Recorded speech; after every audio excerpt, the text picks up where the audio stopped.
어느 날부터 기쁜 일이 줄었습니다. 기쁨이 없어진 건지, 기대가 사라진 건지 잘 모르겠습니다. 젊을 땐 행복을 쫓았습니다. 성과, 인정, 결과. 그런데 이상합니다. 가진 건 늘었는데 마음은 가벼워지지 않습니다. 밤에 문득 이런 생각이 듭니다. 나는 잘 살고 있는 걸까? 이 질문은 나이가 들수록 더 자주 찾아옵니다. 여기서 많은 사람들이 방향을 잃습니다. 이 지점은 중요합니다. 어떤 사람은 이 나이에 오히려 더 편안해집니다. 더 웃고 더 담담해집니다. 같은 시간을 살아도 전혀 다른 얼굴입니다. 한 철학자는 이렇게 말했습니다. 행복은 소유가 아니라 거리다. 이 말의 뜻은 조금 후에 천천히 풀어보겠습니다. 지금은 이 질문만 마음에 남겨두십시오. 왜 어떤 사람은 나이 들수록 행복해질까요? 어느 겨울 오후 한 노인을 본 적이 있습니다. 벤치에 앉아 햇볕을 받고 있었습니다. 아무것도 하지 않았습니다. 그런데 얼굴이 편안했습니다. 그 모습을 보면서 이런 생각이 들었습니다. 저 사람은 무얼 기다리지 않는구나. 우리는 평생 무언가를 기다립니다. 좋은 소식, 좋은 날, 좋은 결과. 그런데 시간이 흐를수록 기다림이 무거워집니다. 행복해지는 사람은 이 기다림을 내려놓습니다. 내려놓는다는 건 포기와는 다릅니다. 그저 지금 여기를 온전히 받아들이는 것입니다. 젊을 때는 결핍이 동력이었습니다. 없는 것을 채우려는 마음이 앞으로 나가게 했습니다. 그런데 이제는 그 결핍이 고통이 됩니다. 왜 그럴까요? 나이가 들면서 우리는 알게 됩니다. 세상이 나를 채워주지 않는다는 것을. 그런데 여기서 한 가지 질문을 던져볼 필요가 있습니다.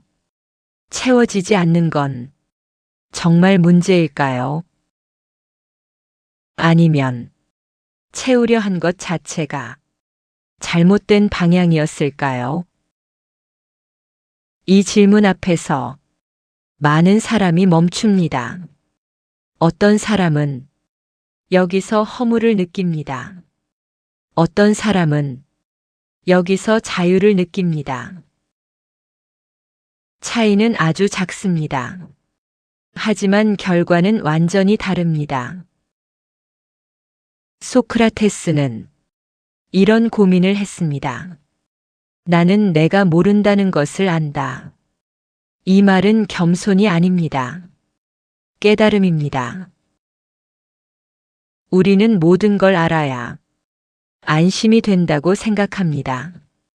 왜 이런 일이 생겼는지, 앞으로 어떻게 될지, 내가 무엇을 해야 하는지.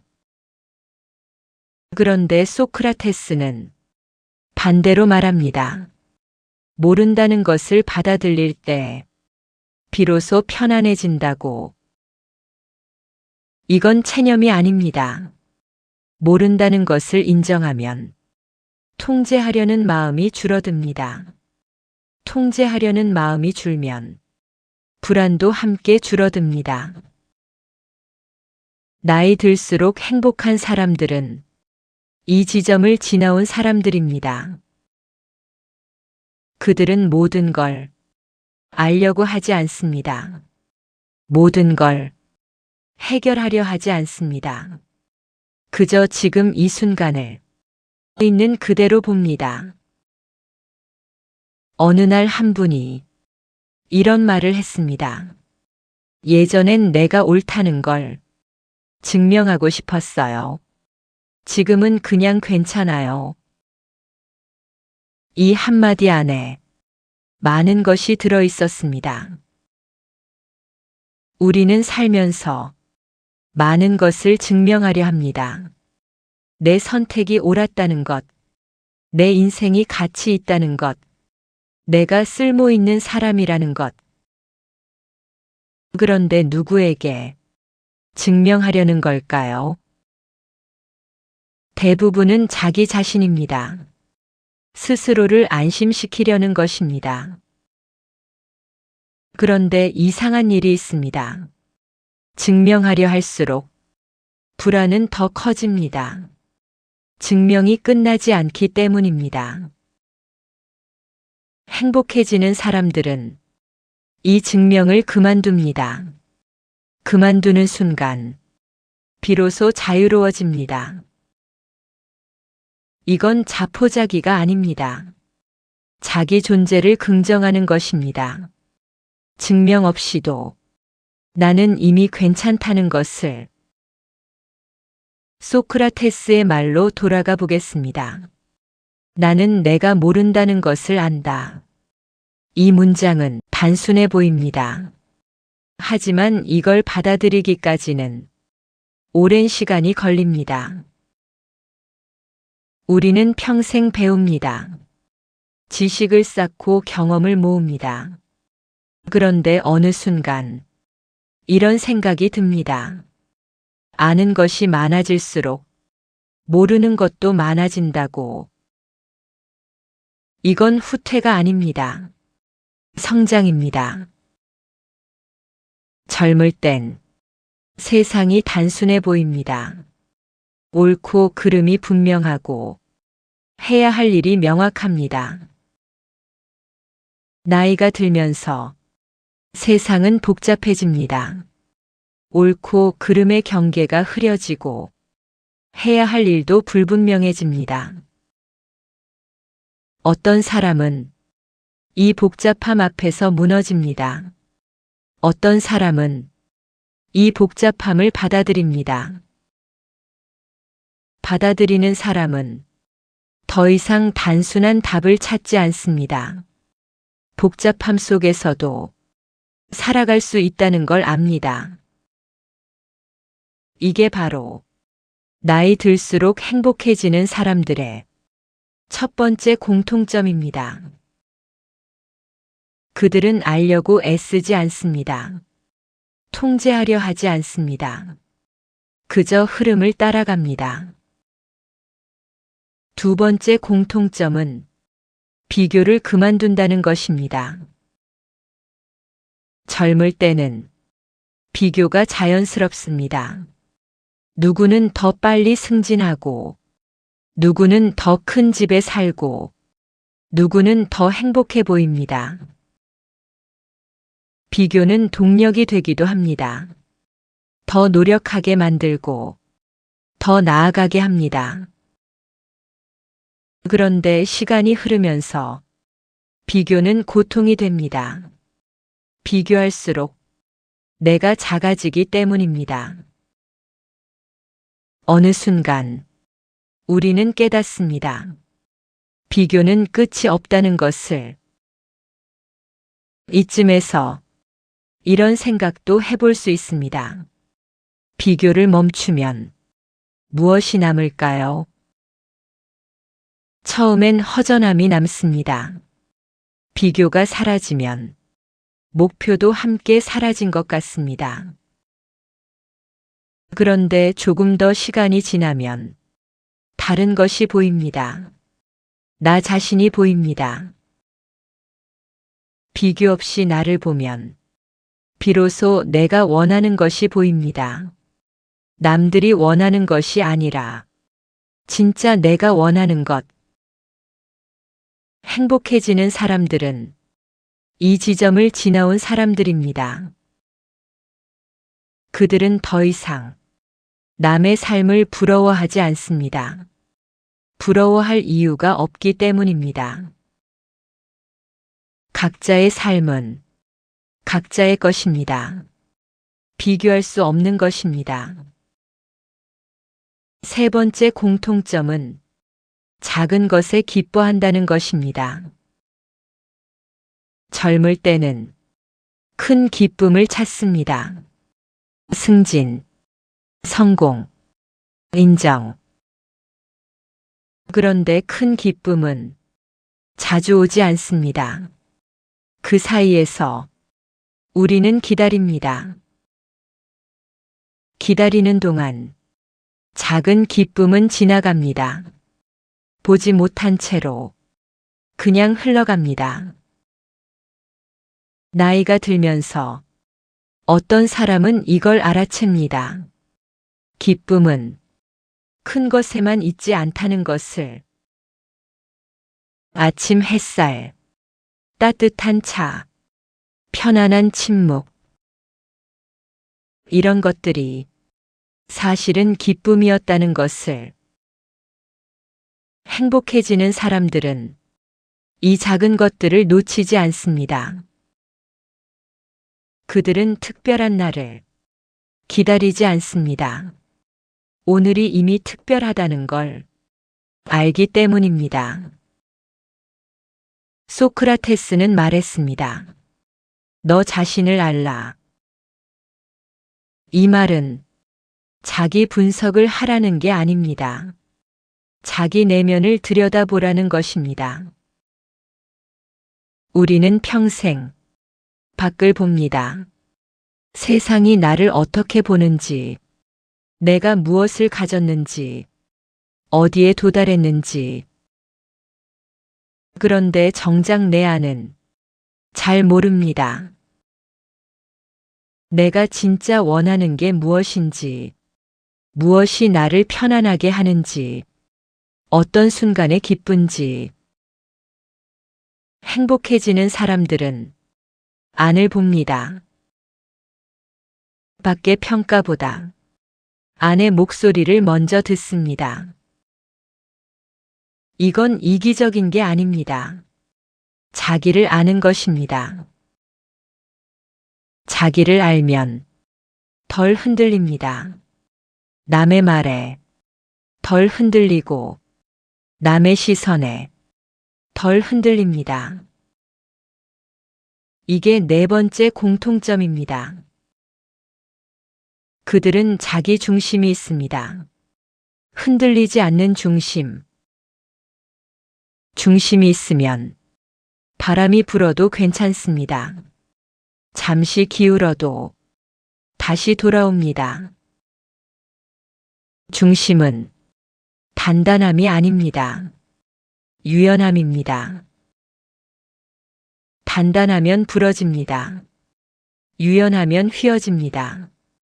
휘어졌다가 다시 제자리로 돌아옵니다. 나이 들수록 행복한 사람들은 이 유연함을 가지고 있습니다. 그들은 고집 부리지 않습니다. 자기 방식만 옳다고 하지 않습니다. 상황에 따라 생각을 바꾸기도 합니다. 그건 약함이 아니라 지혜입니다. 다섯 번째 공통점은 관계에서 자유롭다는 것입니다. 젊을 때는 관계가 전부인 것 같습니다. 사랑받고 싶고, 인정받고 싶고, 함께하고 싶습니다. 관계를 위해 나를 맞춥니다. 나를 줄이고, 나를 감추고, 나를 바꿉니다. 그런데 시간이 지나면서 이런 생각이 듭니다. 이게 진짜 관계일까? 진짜 관계는 나를 맞추지 않아도 되는 관계입니다. 나 그대로 있어도 괜찮은 관계. 행복해지는 사람들은 이런 관계만 남깁니다. 억지로 만나지 않습니다. 억지로 맞추지 않습니다. 그렇다고 관계를 끊는 건 아닙니다. 다만 거리를 조정합니다. 가까워야 할 사람과는 가까이, 멀어져도 되는 사람과는 멀리. 이게 냉정한 게 아닙니다. 현실적인 것입니다. 모든 관계를 다 지킬 수는 없습니다. 에너지는 한정되어 있습니다. 그 에너지를 어디에 쓸지 선택하는 것, 그게 나이 들어 배우는 것입니다. 6번째 공통점은 후회를 붙잡지 않는다는 것입니다. 누구에게나 후회는 있습니다. 더 잘할 수 있었던 일, 다르게 선택할 수 있었던 순간, 돌이킬 수 없는 말. 후회는 무겁습니다. 붙잡고 있으면 계속 무거워집니다. 행복해지는 사람들은 후회를 내려놓습니다. 내려놓는다는 건 있는 게 아닙니다.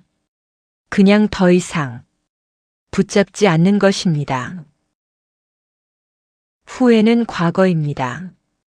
과거는 바꿀 수 없습니다. 바꿀 수 없는 것을 붙잡고 있으면 현재를 놓칩니다. 그들은 이걸 압니다. 그래서 후회를 인정하고 그냥 옆에 둡니다. 옆에 두되 손에 쥐지는 않습니다. 이렇게 6가지를 천천히 살펴봤습니다. 알려 하지 않는 것, 비교하지 않는 것, 작은 것에 기뻐하는 것, 자기 중심이 있는 것, 관계에서 자유로운 것, 후회를 붙잡지 않는 것. 이 모든 것의 공통점은 하나입니다. 놓아주는 것입니다. 젊을 때는 쥐어야 한다고 배웁니다.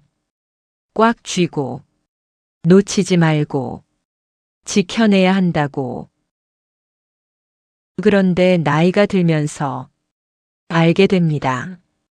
쥐고 있는 것이 나를 무겁게 한다는 걸. 놓아주면 가벼워집니다. 가벼워지면 걷기가 편해집니다. 걷기가 편하면 더 멀리 갈 수 있습니다. 행복은 목적지가 아닙니다. 걷는 방식입니다. 무겁게 걸으면 힘듭니다. 가볍게 걸으면 즐겁습니다. 같은 길이어도 걷는 방식에 따라 전혀 다른 길이 됩니다. 소크라테스가 말한 너 자신을 알라는 결국 이 뜻이었는지도 모릅니다. 나를 알면 무엇을 놓아야 하는지 압니다. 무엇이 나를 무겁게 하고 무엇이 나를 가볍게 하는지 그걸 알면 선택할 수 있습니다. 나이 들수록 행복해지는 사람들은 이 선택을 한 사람들입니다. 그들은 특별한 사람이 아닙니다. 다만 무엇을 놓아야 하는지 아는 사람들입니다. 우리도 그렇게 될 수 있습니다. 지금 이 순간부터 하나씩 놓아갈 수 있습니다. 쥐고 있던 것을 천천히 펼쳐보는 것. 그게 시작입니다. 행복은 멀리 있지 않습니다. 지금 쥐고 있는 손을 펼치는 것. 그 안에 이미 있었습니다. 오늘도 하루가 지나갑니다. 이 하루를 어떻게 걸어갈지는 우리가 정합니다. 무겁게 걸을 수도 있고 가볍게 걸을 수도 있습니다. 그 차이는 아주 작습니다. 하지만 그 작은 차이가 모여서 우리의 남은 시간을 만듭니다. 오늘 하루 조금 더 가볍게 걸어보시면 어떨까요?